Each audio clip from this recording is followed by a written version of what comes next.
Stell Dich fir, Di si méintlang am Weltall alles schenkt liicht, ma oni Schweierkraft wieken aner Kräften op de mënschesche Kierper.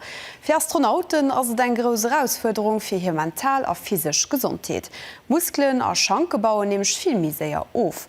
Eg britisch Startup mangelo eng Lesung von ze hunn eng Fitnessmaschine, mat der Astronauten noch am Weltall kënne sprangen.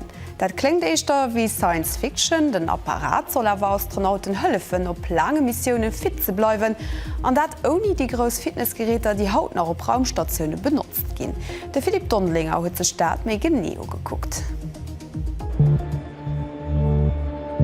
Eng britisch Startup aus London schafft in engem neuen Trainingsapparat, den Astronauten op lang Weltraummissionen fithalen soll. Raumfahrtagenzen sichen nämlich immer méi nomi klengen an effiziente Lesungen für die Großfitnessgeräter, die aktuell op der internationaler Raumstation benutzt gehen. Maschine heescht HiFi, dat steht für High Frequency Impulse for Microgravity. Mit dem Apparat können Astronauten sprangen, hopsen an noch Resistenzübungen machen. It enables over 300 exercises to take place. Mit diesem System können über 300 verschiedene Übungen am Weltraum gemerkt gehen. Wenn dann der Schwerelosigkeit op der Parabelfliege getestet, so sie vergeht sich ja noch. Das ermöglicht den Astronauten immer nächste sprangen, wo sie schwerelos sind, und das ist phänomenal für ihre Muskeln, ihre Schranken und ihr Herz direkt zu stärken. For building bone and muscle mass and cardiovascular for people instantly. Mit der Unterstützung von der Europäischer Raumfahrtagenz, der ESA an der britischer Space Agency gouf die Maschine schon ein paar Mal an der Schwerlosigkeit getestet. Das bei den sogenannten Parabelflieg geschieht, auch bekannt als Zero-G.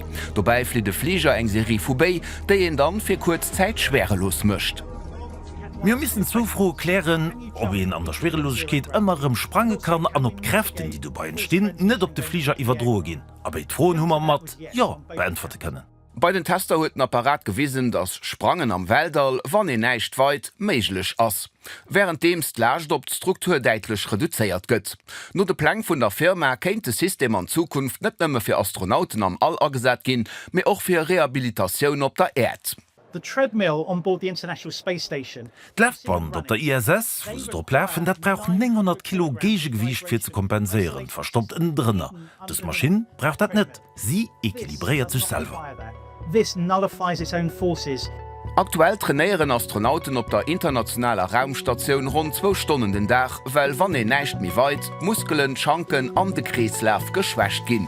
Eng méi kompakt Lesung wie HiFi könnt dofir an Zukunft eng wichtig Rolle spielen, auch bei neue Weltraumstationen wie de geplanten Lunar Gateway, den am Kader vom Artemis-Mondprogramm de Mondkrise soll.